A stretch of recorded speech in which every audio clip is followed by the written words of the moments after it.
Kaduna High Court grants Ibrahim El-Zakzaky wife leave to travel abroad for medical attention. Governor of Ogun State to destroy property used by criminals for heinous acts. Leadership of the African Action Congress, AAC, dissociates itself from planned revolution.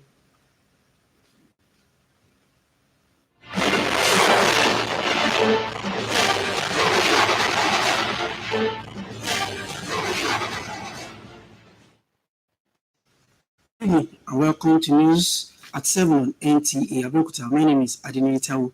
Glad to have you join us.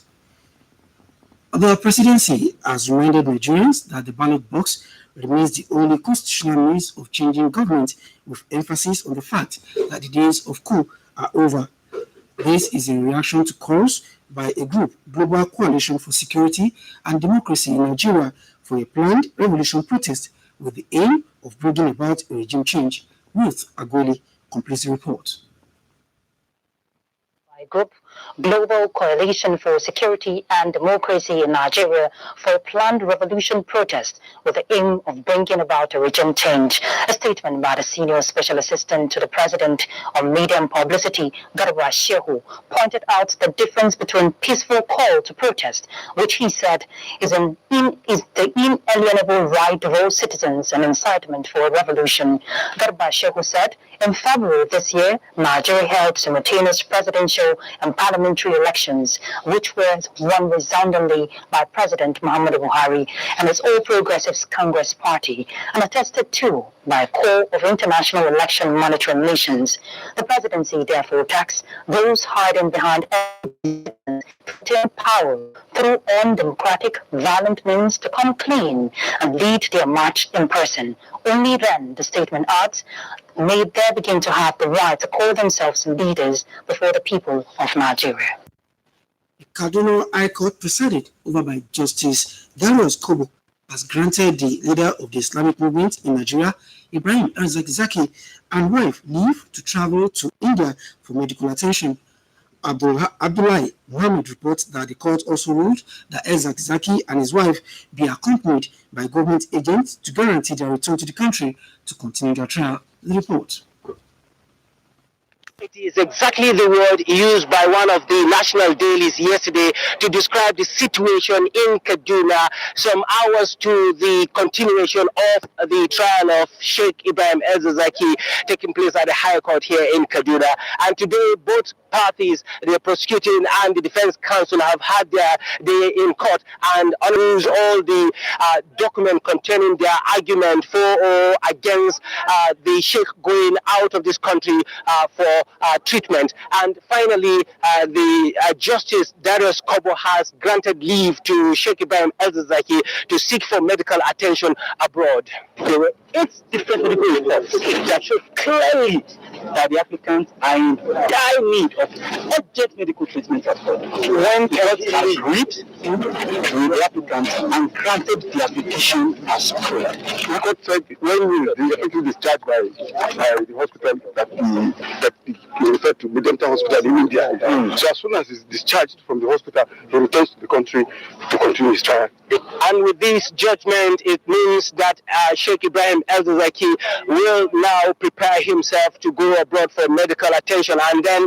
once he is discharged from that hospital, he will be back again to the court where he will continue to face the substantive charges against him, which basically will come any moment from now because the actual trial has been suspended indefinitely. I will definitely keep you posted when that happens.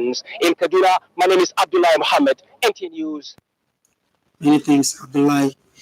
The leadership of the African Action Congress, AAC, has dissociated itself from the planned revolution, days of which by the party suspended former national chairman Omoyele Sowore. A statement from the party's acting national secretary, Abayomi Francis, says the planned action is not initiated, supported, or sponsored by the party. He adds that the planned action is illegal and has nothing to do with the African Action Congress. The statement further reaffirms the party's support for the Nigerian state alongside its promise to uphold the constitutional rules of the land and will not do anything to subvert the collective will of Nigerians, either to undermine its territorial integrity or sovereignty. The freedom to protest as guaranteed by the Nigerian Constitution should not be misconstrued as a right to force violent regime change in the country, a public affairs analyst candidate Omoyele Shore. There was an election in February and March 2019, and the arrowhead of this revolution now protest was one of the contestants, one of the 91 presidential candidates. He lost. And you can't come through the back door to now be asking for regime change. I must clarify that the Constitution of Nigeria actually recognizes the right to dissent. You can dissent, you can have a protest, you can demonstrate your grievance, but not regime change, not violent protest. You understand? So that's the distinction. The police in FCT even came out to say all protest is confined to the Unity Fountain. So you can go there, like in UK, we have what is called Speaker's Corner, where people can go and protest. And that, Abuja Unity Fountain will provide them for that purpose. So, but to say you want to have a regime change, you are calling for violent protest, no sane government will allow that to happen. The analysts believe such actions are uncalled for in view of the security implications on the public affairs analyst Jide Ojude sharing his perspective on the planned revolution. Councils in the petition of Hope Democratic Party have now adopted their final addresses before the Presidential Election Petition Court sitting in Abuja. In the petition, Hope Democratic Party and its candidate Ambrose Owuru claimed that in a referendum conducted on February 16, 2019, that they polled 50 million votes. Judiciary correspondent Dele Atubi now completes the report. Had the Hope Democratic Party, HDP, and its candidate Ambrose Owuru. In this matter, President Muhammadu Buhari, the respondent, but INEC is the second respondent, and APC serves as the third respondent. The petitioners argued that by virtue of the purported referendum conducted on 16 February 2019, their party polled 50 million votes. February 16, 2019 was the day that the Independent National Electoral Commission shifted the presidential election in line with the provisions of the Electoral Act. It is as a result of the alleged referendum that the petitioners are urging the court to declare the candidate of the party, Ambrose Owuru, as president. The petitioners, however, are not challenging the victory of President Muhammadu Buhari in the February 23 presidential election. Adopting the petitioners' final address, their counsel Chukwu Njoku urged the court to grant the petitioners' prayers. Counsel to President Muhammadu Buhari, Wole Olanipekun SAN, pleaded with the court to dismiss the petition as the petitioners failed in proving their case, as well as failure to reply on the point of law to the first respondent's final address. Ustaz Usman to annex the presidential election petition court to dismiss the petition with substantial cost to serve as lessons to others who might want to bring such frivolous petition before the court. Akin Olujimi SAN, counsel to the APC, pleaded with the court to dismiss the petition for lacking in merit. That the Honorable Court should grant the reliefs contained in our petition and return the first respondent as a duly elected president by virtue of the referendum conducted on 16th. All the respondents asked that the petition be dismissed. What comes? No, they said it should be declared as the president because there was a referendum on 16th February. There was never a referendum, and the referendum is not a way of electing a president in Nigeria. How they got their own, the tribunal will determine that later. The five-man presidential election petition court, led by Justice Mohammed in Abuja, Dele Atubi, Nta. Now to some security issues. The Ogun State government has warned that it will not hesitate to destroy any property used by criminals for their heinous acts and also arrest owners of such properties for proper prosecution. The government The governor, Prince Nta Abeokuta, stated this at a press briefing on the activities of kidnappers and successes recorded so far. Correspondent Lukman Adefeso reports that the governor has ordered the immediate clearing of bushes by the roadside along Shagamu or Expressway. The report. For the past 2 weeks, kidnappers have been terrorizing residents of the state, taking captive of about 13 people. This made the state police command swing into action, rescuing the victims unhurt. Governor of Ogun State, Prince Nta Abeokuta, while briefing the media, assured that all necessary support will be provided for agencies to secure every part of the state, including the waterways. He commended President Muhammadu Buhari and the Inspector General of Police, Muhammad Adamu, for measures put in place to assist men of the Nigerian police in the rescue mission. Let me use this opportunity to sound this very strong note of warning to our landlords and any property owners that any property or facility found to be serving as hideouts to criminals will not only be taken over, but we will demolish them. The landlords will also be arrested and handed over for prosecution for harboring criminals. We will consider and treat them as accomplices. Aside the governor's desire to launch the State Security Trust Fund, there are also plans to provide vehicles, speedboats, and communication gadgets for security agencies in the state, as well as legislation and expeditious judicial actions for speedy trial of suspects. The Commissioner of Police, Bashir Makama, speaks on the arrests made so far. Suspects are arrested and are reinvestigated. Details will be made known to you as soon as it is over. Meanwhile, the state government has ordered the immediate clearing of bushes around Shagamu Owo Road, at least 25 meters.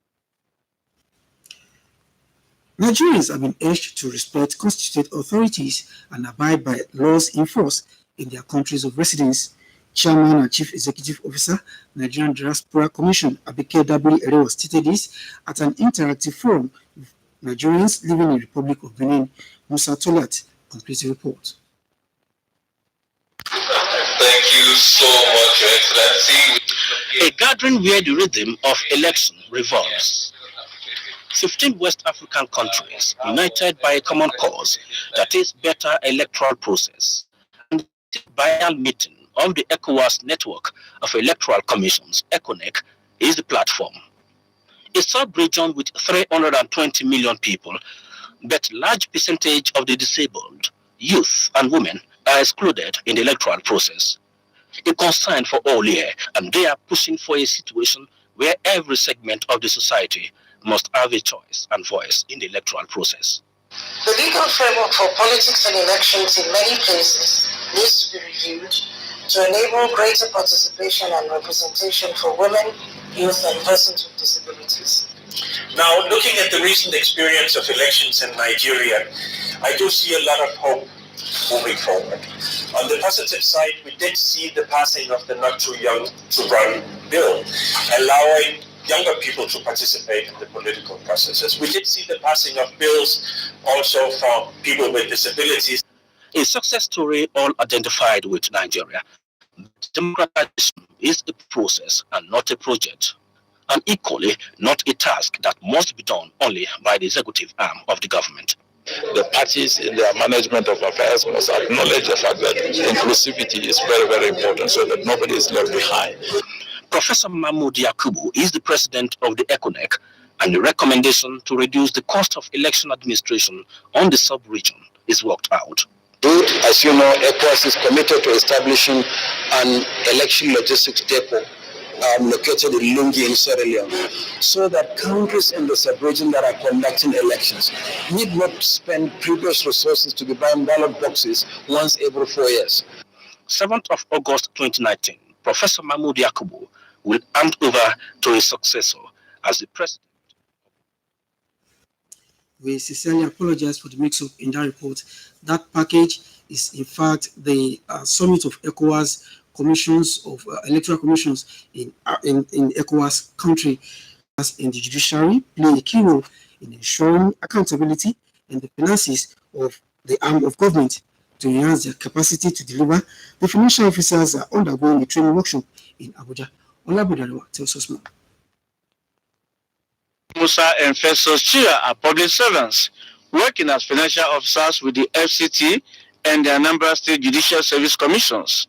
They are participating in this workshop on enhancing financial integrity. They believe that keeping tab on modern financial developments is essential for financial officers. I believe it's a very rich and organized workshop to attend. It will help us to be more efficient in our work by training the staff, the rank and file. And if they can key in, then the entire system will be better. On our part, Administrator of the National Judicial Institute, Justice Roslyn Bozimo, is confident that ongoing reforms in the judiciary are yielding positive results. Financial systems must be transparent to promote good governance. This aligns with federal government's policy and the fight against corruption in all sectors. The workshop will cover monitoring of judiciary budgets, cash flow projection, pension administration, preparing financial statements, and utilizing the Public Procurement Act. The NJI expects the participants to implement the lessons learned upon their return to their primary assignments. In Abuja, Olabodariwa, NTA News. Many thanks, Olabode. With adequate incentive and support from relevant authorities, Nigerian specialized areas have potentials and capacity to contribute to the nation's socio-economic development. This assertion forms the thrust of findings by Nta Abeokuta on the core mandate of the Federal University of Agriculture, Nta Abeokuta.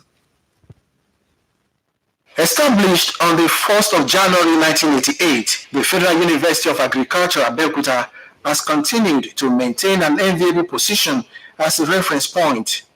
The institution attained and sustains excellence through discipline, robust service, and commitment. So the focus actually is to concentrate to do research that will lead to improvement in agricultural practices. For instance, a civil engineer will be involved in provision of irrigation water, construction of dams, and all that. The same thing with agricultural engineers. There is hardly anything in agriculture now that is not linked to basic sciences and engineering. These efforts are evident in the various projects embarked upon by the Ivory Tower in line with its core mandate. We are very, very much involved in community development. There are other areas that I cannot just keep going to mention because of time, but I'll tell you too that we are doing well in terms of soya bean popularization in Southwest.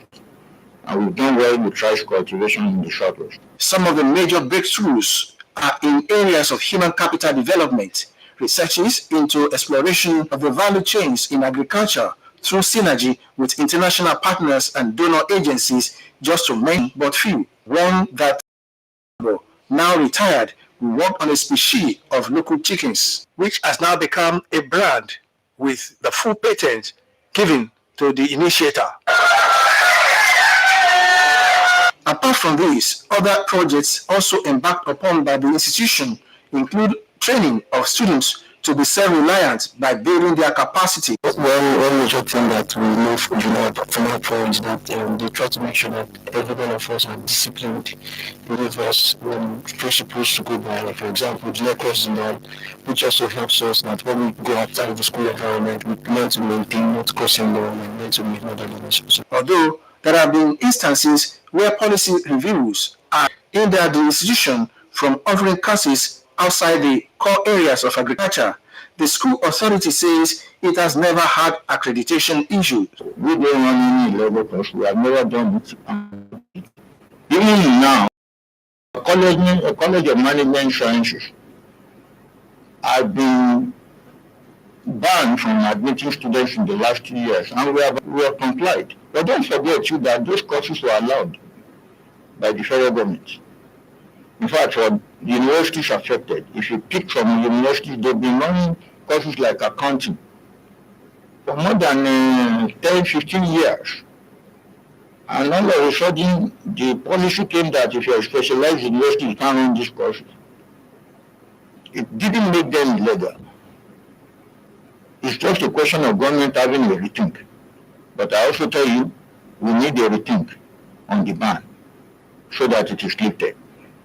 The truth about it is that there's nothing extraordinary having those courses being run by the universities.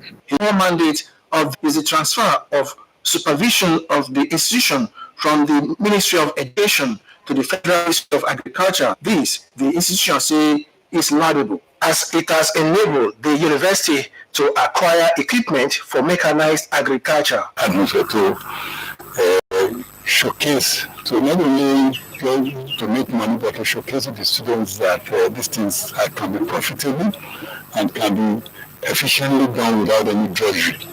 We use the machinery, and this will let the students have a passion for agriculture. Maybe are scared away from agriculture now because of the use of hoe and cutlass. Findings, however, reveal that lack of funds, passive relationship among similar institutions and industries remain major challenges hindering the university from achieving its full potentials. Many of our industries in Nigeria still prefer to go to Europe to do their test. The food industry and some other. We don't need to mention them, but and fund us to run the laboratories. Even if they will have an input in terms of the administration of such laboratories. So the government tries its best, but the universities' number of disciplines that need the money, the number is high and it can never be enough. In Abeokuta, Lekon Agbonde, NTA News. Many thanks, Lekon, for that report. Let's now take you back to Mr. Tola's report, where Nigerians have been urged to respect constituted authorities and abide by laws enforced in their countries of residence. Chairman and Chief Executive Officer, Nigerian Diaspora Commission, Abike Dabiri Erewa, stated this at an